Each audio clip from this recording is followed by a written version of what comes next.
नमस्कार विद्यार्थी मित्रांनो, जर 10वी आणि 12वीचे विद्यार्थी तुमच्या घरात असेल किंवा तुमच्या नातेवाईकांमध्ये किंवा आजूबाजूला असेल तर त्यांच्यासाठी हा व्हिडिओ महत्त्वाचा असणार आहे. सो हा व्हिडिओ तुम्ही पण बघा, तुमच्या ग्रुपमध्ये मित्रांना पण शेअर करा. 10वी 12वीची परीक्षा संपली, पण खरी तयारी आता तुमची सुरू होणार आहे. म्हणजे ऑलरेडी तुम्ही एक तयारी केली, आता ही दुसरी तयारी आहे. प्रवेश प्रक्रिया आणि शिष्यवृत्ती मिळवण्यासाठी तुमचे ऍडमिशन टूल किट आजच तयार करून ठेवा. ऍडमिशनसाठी काय काय लागतं तुम्हाला त्या व्हिडिओत सांगणार आहे मी. यामध्ये प्रवेश प्रक्रिया, त्यानंतर शिष्यवृत्ती आणि कोणकोणते डॉक्युमेंट लागतात ते आत्ताच काढून ठेवा. पालकांसाठी विद्यार्थ्यांसाठी महत्त्वाचं असणार आहे. आता मुख्य मुद्द्याकडे जाण्यापूर्वी इग्नाइट पाठशालावरती भरपूर सारे शालेय जीवनातले कोर्सेस आपण लॉन्च करत असतो, मार्गदर्शन करत असतो. त्यातलीच एक बॅच आहे नासा इस्रो अंतराळ संशोधन भेट. या बॅचेस लाईव्ह प्लस रेकॉर्ड चालू झाला आहे. 1499 फी मध्ये 11 मे पासून बॅच चालू झाली आहे. तुमच्या विद्यार्थ्यांना सुद्धा या बॅचला तुम्ही जॉईन करू शकता. दुसरा मुद्दा आहे की नवोदयच्या बॅचेस पण आपण चालू केला. लाईव्ह प्लस रेकॉर्ड स्वरूपातली ही बॅच आहे. फक्त 8 महिन्याची बॅच असून फक्त 5,000 तुमची फी आहे. लगेच तुम्ही जॉईन करू शकता. 5वीच्या विद्यार्थ्यांसाठी बॅच अवेलेबल आहे. आता जाऊया मुख्य मुद्द्याकडे. तुम्हाला आजच तयारी का करायची तर प्रवेश प्रक्रियेत शून्य अडथळे येऊ शकतात, येणारच नाही. म्हणजे शिष्यवृत्ती आणि शासकीय योजनाचा 100% लाभ तुम्हाला घेता येईल.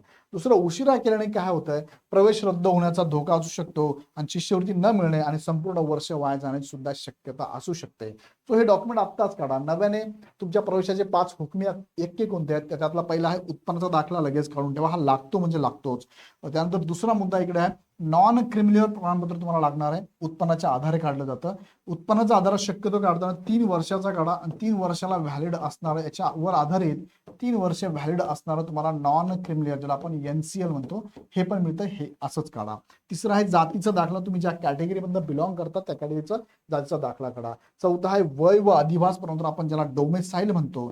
डोमेसाईल सर्टिफिकेट काढून ठेवा. हे कंपल्सरी ज्यांना ज्यांना आरक्षण घ्यायचं असेल, ज्यांना ज्यांना शिष्यवृत्ती घ्यायचं त्यांना लागतं म्हणजे लागतं. त्या डोमेसाईलमध्ये वय आणि अधिवास दोघे मुद्दे असतात. आणि 5वं मुद्दे राष्ट्रीयत्व प्रमाणपत्र, म्हणजे याच्यामध्ये वय आणि अधिवास आहे, हे राष्ट्रीयत्व प्रमाणपत्र आहे. हे दोघं अर्थात बघितलं तर एकच येतात. एकत्र मिळत असेल तर एकत्र काढा, सेपरेट मिळत असेल सेपरेट काढून घ्या. त्यानंतर महत्वाचा मुद्दा पुढे आहे, आर्थिक आणि सामाजिक सवलत जर घ्यायच्या असेल तर उत्पन्नाचा दाखला मस्ट आहे. कोणासाठी आवश्यक आहे, सर्व विद्यार्थी ज्यांना फी मध्ये सवलत घ्यायची असेल, शिष्यवृत्ती घ्यायची असेल, अशा सगळ्याच उमेदवारांना उत्पन्नाचा दाखला लागणारच आहे.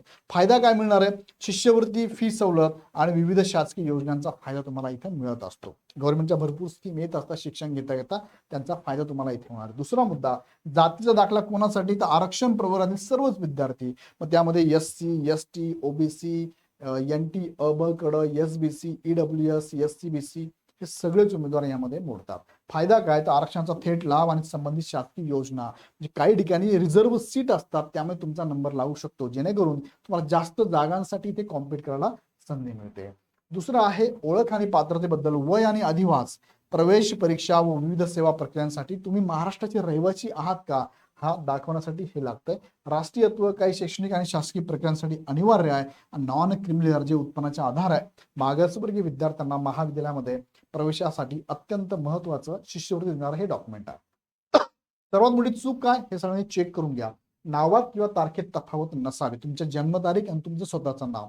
बघा यामध्ये बरंच असं होतं, अर्ज सादर करताना कागदपत्रातील नाव, जन्मतारीख किंवा इतर माहितीमध्ये तफावत आढळल्याने विद्यार्थ्याचे अर्ज थेट रद्द पण होऊ शकतात. पालकांनी काय करा, आजच सर्व जुनी कागदपत्रे एकत्र करा आणि प्रत्येक स्पेलिंग व्यवस्थित चेक करा. म्हणजे उदाहरणार्थ तुमचं नाव जर दीपाली असेल, दीपाली, आणि हे नाव जर चुकून DEEPA काही डॉक्युमेंटवर असेल, काय डॉक्युमेंट हे असेल, ही चूक ही लगेच तुम्ही काय करा, याला रिक्वेस्ट करा, डॉक्युमेंट बदलून घ्या किंवा रिपेअर करून घ्या. जिथे आवश्यकता तिथे गॅझेट पण तुम्ही काढू शकता. बघा जसं की राहुल यस पाटील काही ठिकाणी राहुल सुधीर पाटील आहे, बर्थ डेट 12/5/2006 आहे, चुकून 15/5/2006 झाली आहे. हे शक्यतो चेक करा. सगळे डॉक्युमेंट व्यवस्थित एकाच नावाचे आणि एकाच जन्मतारखेचे असावे, ही काळजी घेऊन ठेवा. शेवटच्या क्षणी वाट पाहण्याची चूक करू नका. बरेच मुलं काय म्हणतात, सर अजून वेळ आहे, बरेच पालक म्हणतात अजून वेळ आहे, बघू नंतर. पण गडबड काय होऊ शकते बघा, शेवटच्या क्षणी कार्यालयात प्रवेशासाठी चुका होऊ शकतात, टायपिंग चूक होऊन जाते. शेवटच्या क्षणी शासकीय कार्यालयामध्ये गर्दी आणि सर्व्हर बऱ्याच वेळेस डाऊन होतात. कालांतरित विलंबामुळे कागदपत्रे वेळेत मिळत नाही. शासकीय कर्मचारी सुद्धा कधी कधी काय सुट्टीवर जाऊन टाकतात, डेट सुट्टीच्या असतात, सुट्ट्या येऊन जातात. सर्व कागदपत्रे हातात, प्रवेशात 100% खात्री. डॉक्युमेंट जमा करून ठेवा. आता सर्व कागदपत्रे हातात, प्रोसेस 100% खात्री तुमची असणार. सो आत्ताच कामाला डॉक्युमेंट्स काढून ठेवा. कागदपत्रे मिळण्याची 5 पावली प्रोसेस काय आहे? आवश्यक कागदांची यादी तपासा, संबंधित कार्डांची सेतू केंद्र असेल, कार्ड असेल माहिती घ्या, लागणारे मूळ कागदपत्रे व त्यांच्या प्रती झेरॉक्स तयार ठेवा. ह्या झेरॉक्स घेऊन गेल्यानंतर तुम्हाला ऑनलाईन अर्ज वेळेत भरा आणि मिळालेल्या कागदपत्रांची अचूक तपासणी करा.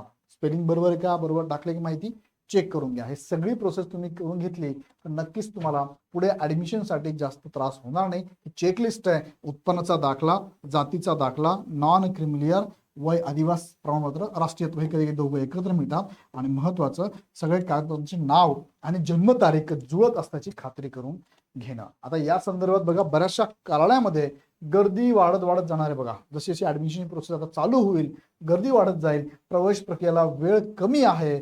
तो आजच कृती करा, सुरक्षित भविष्य घडवा. यासाठी तुम्ही जवळच्या मल्टी सर्व्हिसेस किंवा महा ई सेवा केंद्राला भेट देऊ शकता. अशाच प्रकारची अजून काही तुमच्या मनात शंका प्रश्न असेल कमेंट बॉक्समध्ये नक्की टाका. तुम्हाला अजून काही माहिती हवी का 11वीची प्रोसेस प्रक्रिया, 12वी नंतरची प्रोसेस प्रक्रिया, तर तेही मला कमेंटमध्ये नक्की टाका. JEE असेल, नीट असेल किंवा अदर ऍडमिशनच्या प्रोसेस कोणत्याही स्कूल लेवलच्या कोणत्याही स्ट्रीमच्या तुम्हाला कमेंटमध्ये टाका. त्याच्यावरती सेपरेट माहिती घेऊन व्हिडिओ नक्की बनवतो. पाठशालाची कोर्सेस मात्र अवेलेबल आहे. तुम्ही कोणताही कोर्स जॉईन करू शकता. तुमच्या मित्रांना, तुमच्या ग्रुपमध्ये, तुमच्या नातेवाईकांना सांगू शकता. अधिक माहितीसाठी ह्या नंबरला कॉल करा. अदरवाईज इग्नाइट पाठशाला ऍप डाउनलोड करून हवी ती बॅच जॉईन करा. पुढील अपडेट बघण्यासाठी चॅनल सबस्क्राईब करून बेल आयकॉन क्लिक करा. व्हिडिओ आवडला तर लाईक करून सगळ्यांना शेअर पण करा. पुन्हा व्हिडिओ आपण नेक्स्ट व्हिडिओमध्ये. धन्यवाद.